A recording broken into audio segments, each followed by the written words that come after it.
Brother Edward, Assalamu alaikum. Walaikum salam. Uh, you're quite young, aren't you? Oh, yes, I'm 19. MashaAllah. Now, when did you embrace Islam?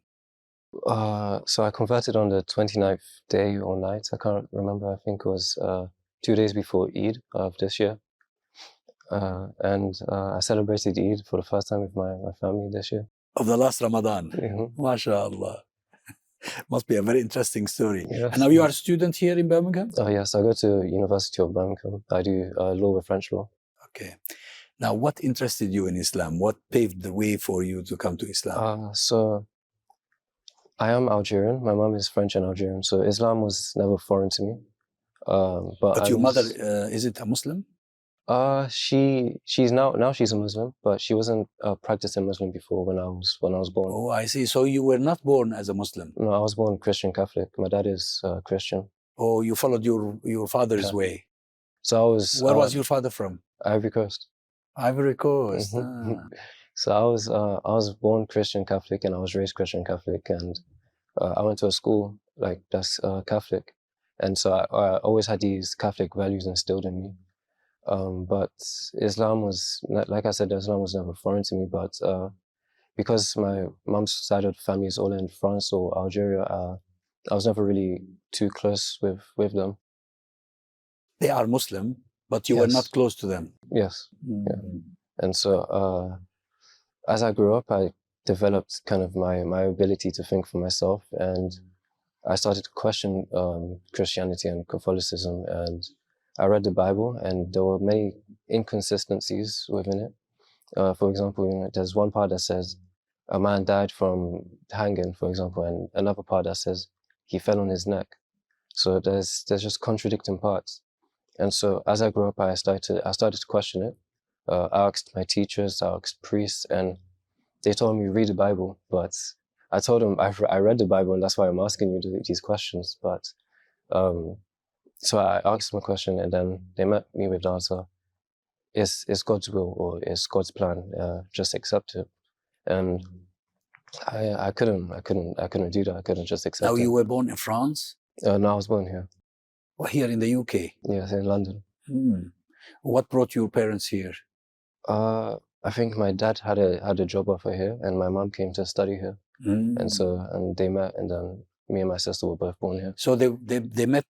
Your parents met each other here UK. and married here. Yes. In this country. Mhm. I see.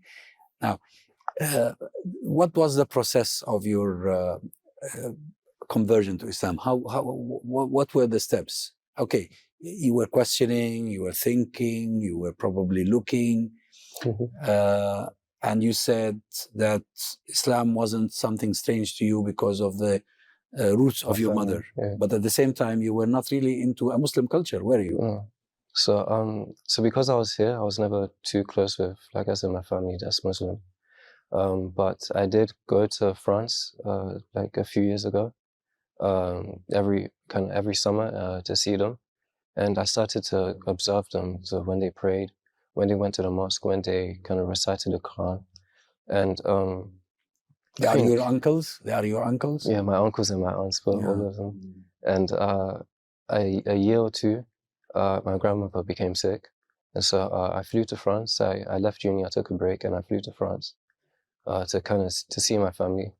And during the time of what I saw as pain, they still had a strong belief and a strong will, and they were still reciting, they were still praying, and I didn't really understand why.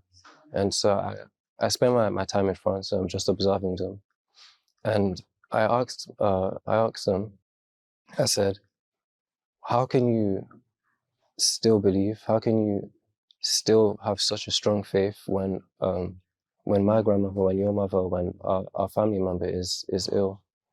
And they told me that she has lived a long life and a fruitful life, a happy life, and it would be unfair to say that Allah or God is not real, is not nice when He has given life, even though her life is ending. And so I understood it as, how I viewed it was, her life was ending, and it was unfair.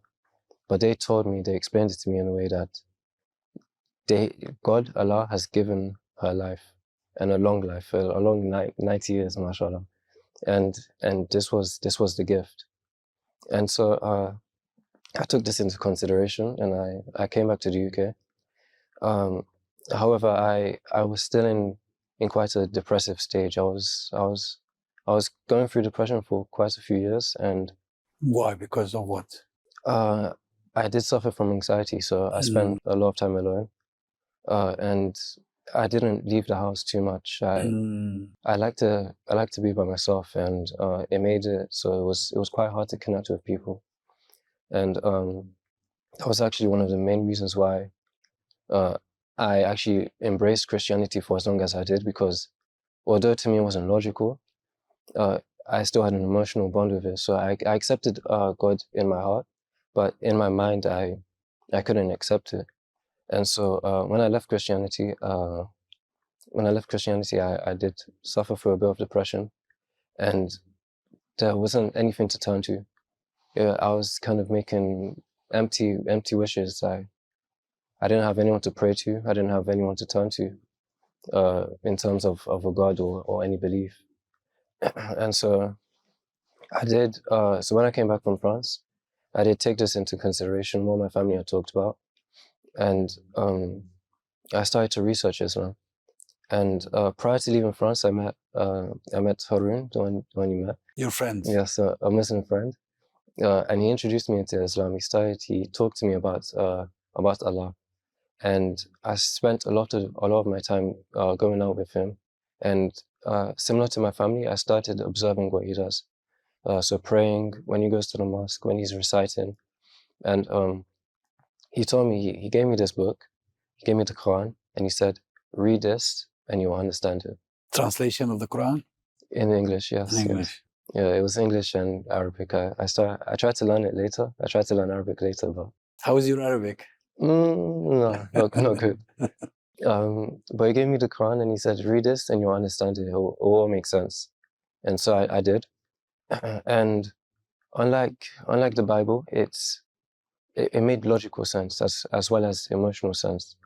There was no inconsistencies. And one of my favorite things about the Quran are the scientific revelations that matches up. So, for example, how can a book from 1500 years ago know how an embryo is made or know how any science works? And I came across this story of this Egyptologist.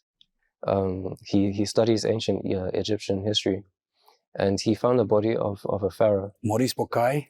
I think that's his name. Yeah. Maurice Bucaille, yes. And he found the body of a pharaoh, and he had drowned. They found that the pharaoh had drowned, and the Bible said something else. The Bible was wrong.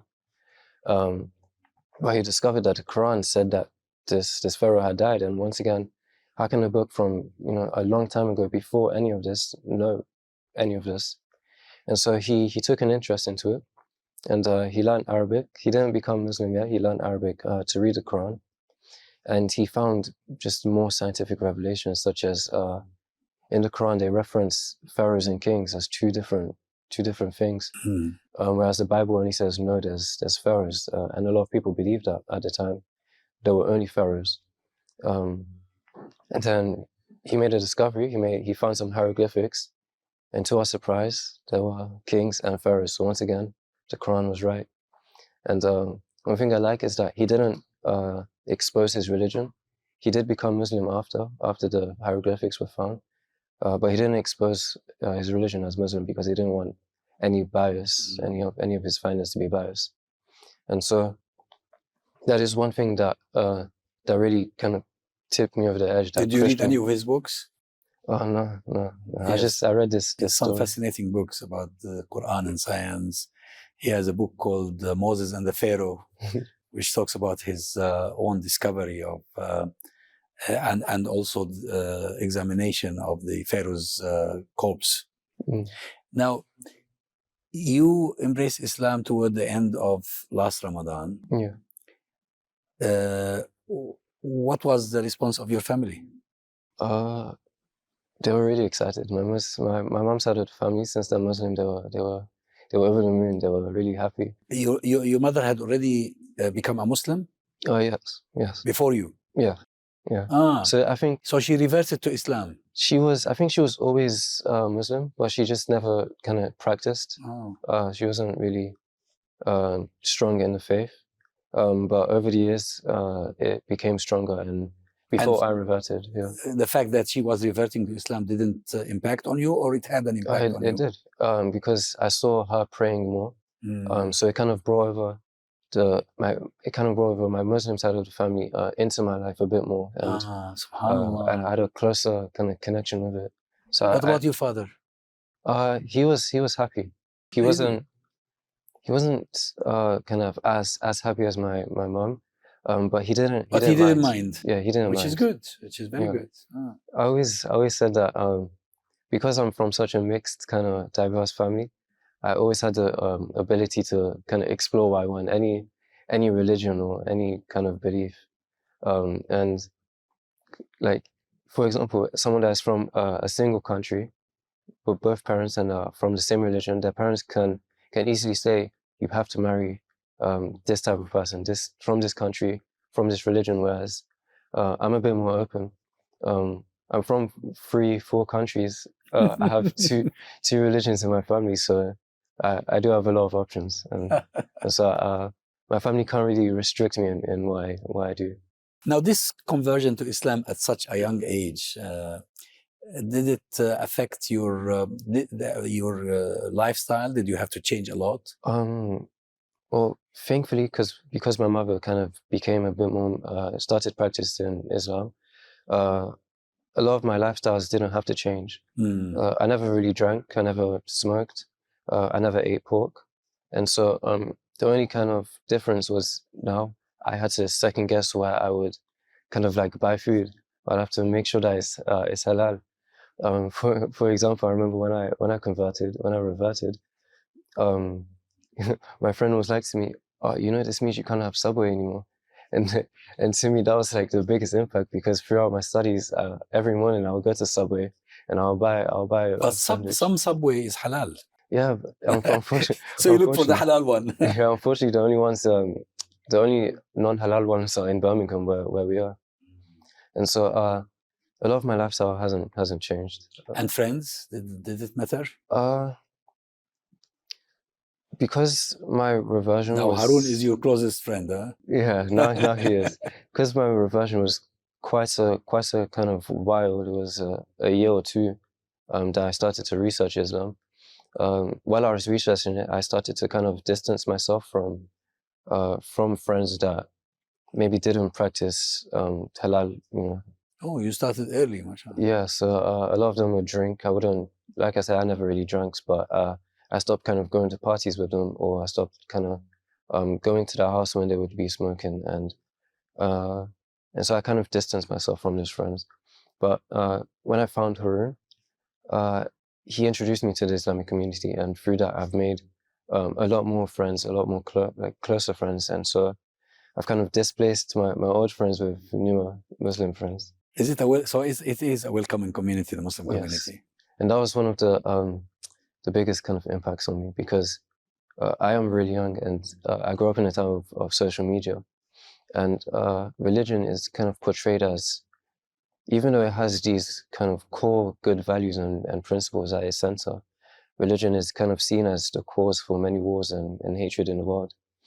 And so to me, another reason why I displaced Christianity and Islam, and I became agnostic throughout the years in between of my reversion, was because choosing a religion, becoming Muslim, or staying as a Christian, was kind of picking a side in a war between the religions, and I couldn't bring myself to do it. And so when I was really surprised when I met the Islamic community, and they welcomed me like my family. Before I was even a Muslim, a lot of them, they helped me. People that didn't know me, I didn't know them, we've never met. They still helped me on my journey. Now take me back to your extended family, your mother's side family, who are in France and Algeria.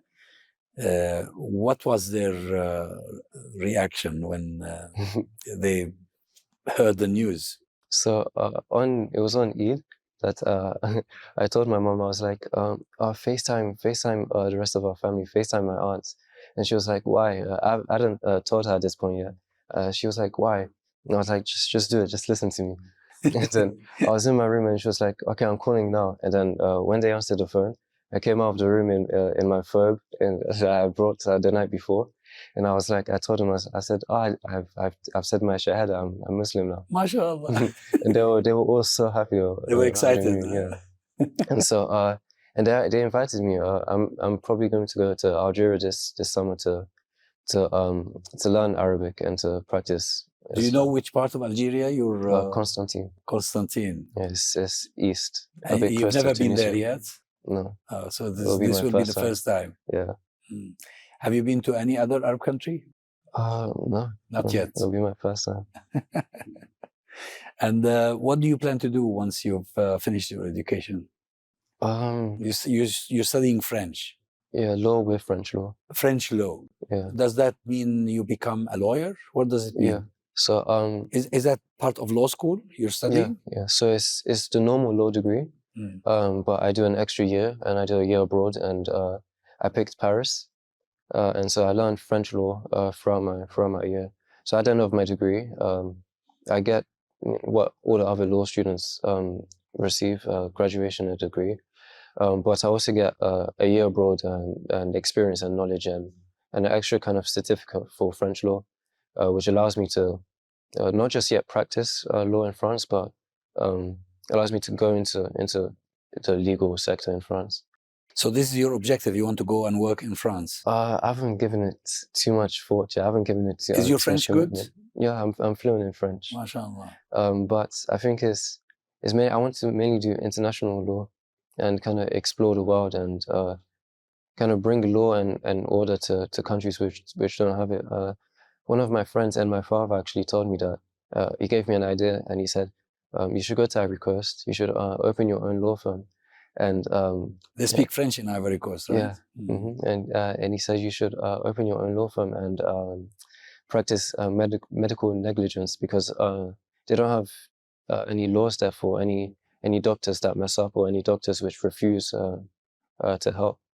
And so I took this into consideration. I was like, I'll take it a step further. I'll open a law firm in Algeria as well, in Ivory Coast, and I'll expand over the Middle East, over all of Africa as well. And so that's my plan. I want to practice international law across Europe and try to expand it into Africa as well.